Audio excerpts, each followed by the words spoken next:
Mga kababayan, ang pambansang awit ng Pilipinas.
To our graduates.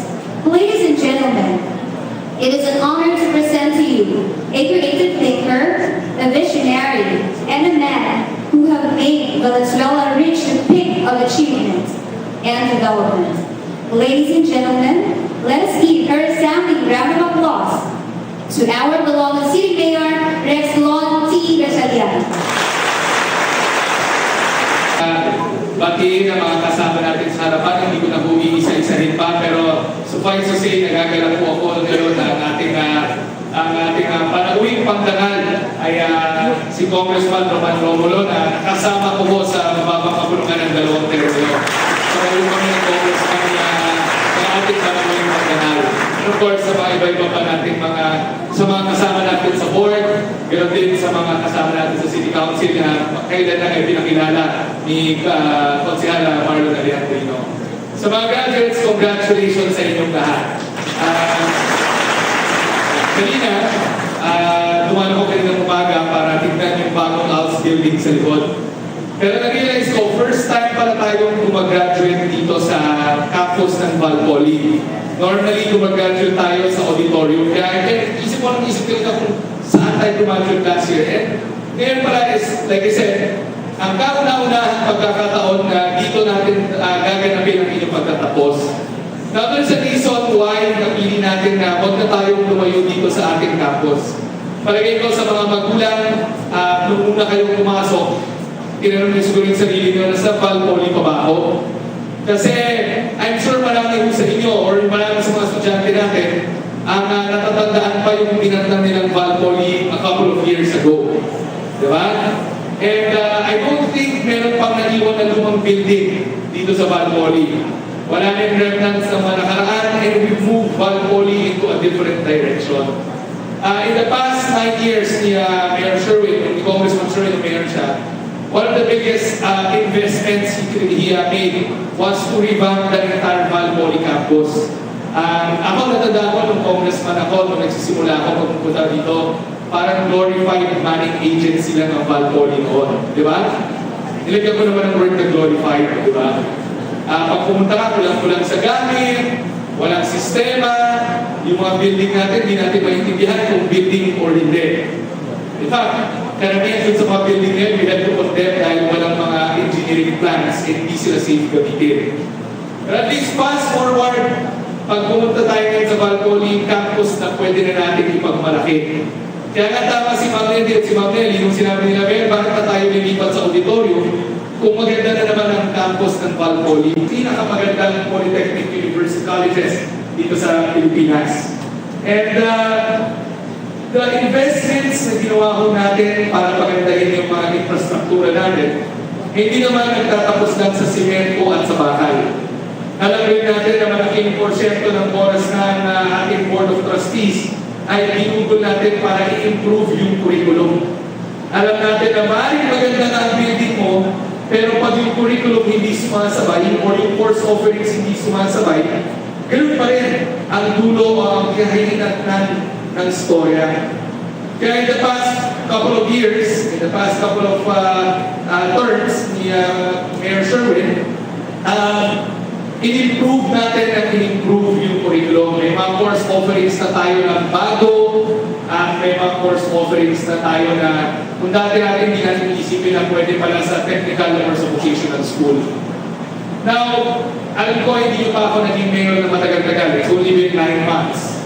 And sabi mo kay Ma'am Nelly at kay Ma'am Nelly na kailangan yung ipinundahan natin for the past 9 years, hindi tayo mag-regress o hindi tayo mag-class. So ang promise ko sa mga graduate or sa mga graduate in the coming years, kung akala nyo maganda ng Val Poly, sisiguraduhin sa inyo next school year, mas maganda pa ang Val Poly, both in the infrastructure, in the equipment, and in the course offerings. Now, kaya ako pumunta rin ng umaga, in-inspect ko yung bubuksan natin house building. Kung napapansin mo ng mga magulang natin or mag-graduates natin, meron po tayong bagong bulwagan na itinatayo sa likod.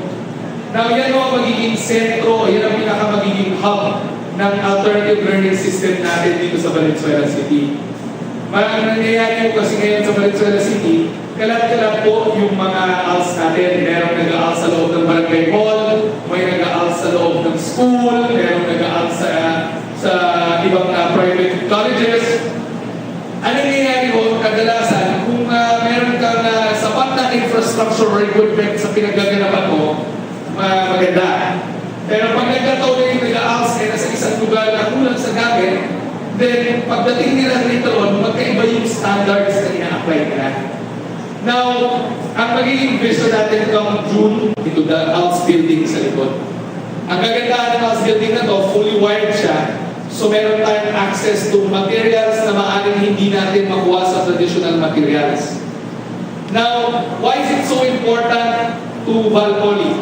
Val Poly kasi ang vision natin dito is to integrate. Siguraduhin natin na yung matatapos sa ALS, masasalo naman ng Val Poly.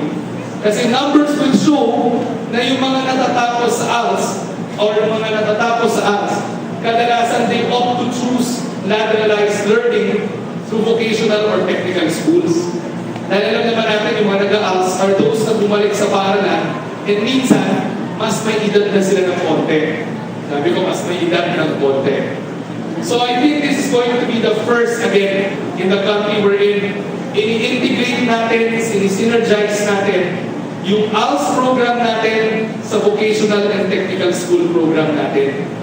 Yan ang bago nating trust at bago nating mandato to make sure na yung mga bumalik sa ALS at sabi nila gusto nila makakuha ng diploma nila pagtapos ng high school or ng equivalency nila because of ALS, kailangan seamless makakapasok naman sila sa vocational or sa technical school.